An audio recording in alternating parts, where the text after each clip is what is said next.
मशीनला गहू वाढला असला का प्रॉब्लेम येतो. मशीन रोडवर येऊन जातं कारण भूस करायचं त्यामुळे गहू व्हायलाच पाहिजे. अशा प्रकारे थांबून घ्यावं लागतं.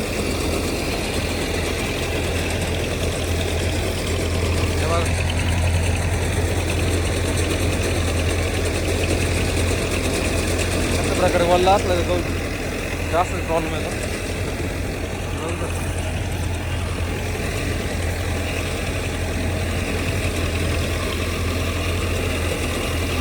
असं तरी वाळायला दिसतं पण खाली काडके जी आहे ती काडके हिरवी आहे त्याच्यामुळे ट्रॅक्टर लोड येऊन जातो भूस करायचं असतं.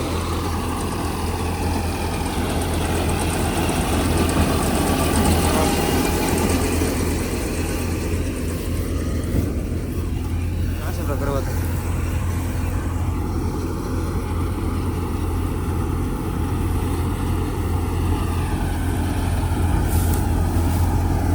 तिथं मशीन उभं झालं बघ. डायरेक्ट येतं डायरेक्ट गार आहे पूर्ण वल्ल.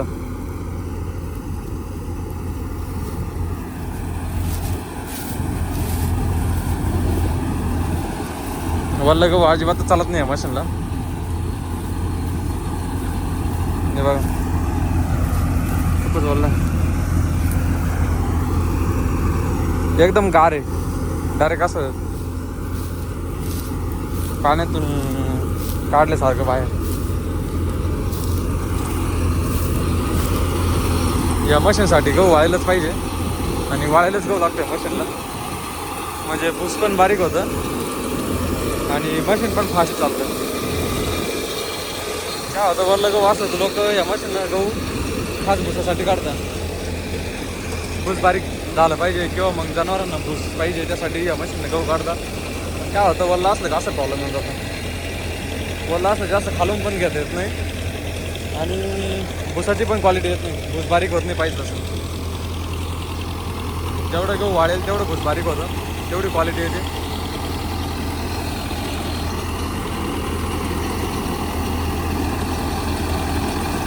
वाळायला असले मशीन पण फास्ट चालतं.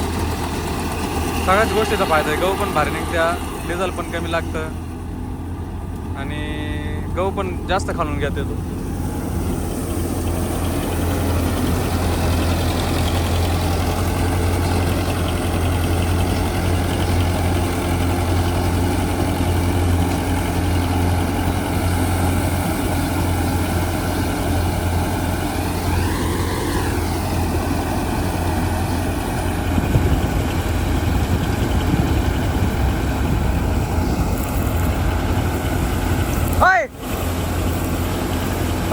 पुढे सांग ना.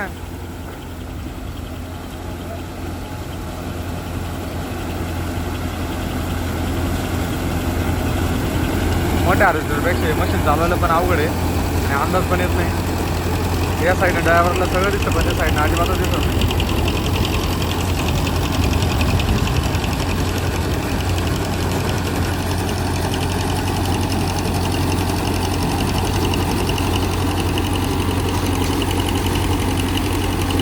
त्या साईडने घास माग नाही तो पैप येतो त्याच्यामुळे माग काही दिसत नाही.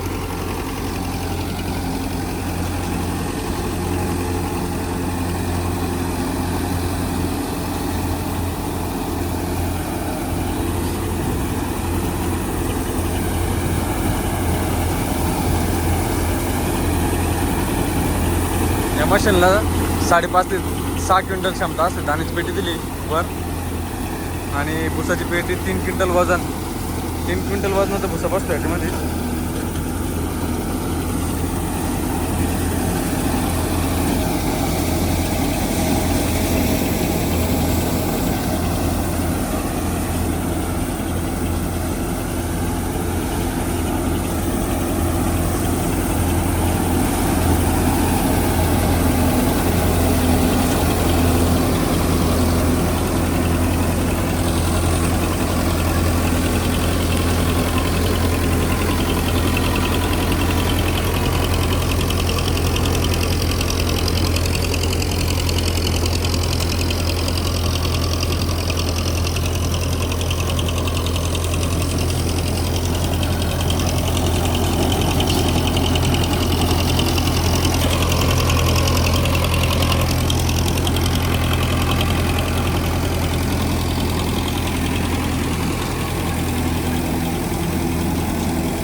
व्हिडिओला लाईक करा, शेअर करा आणि आपल्या चॅनलला सबस्क्राईब करा.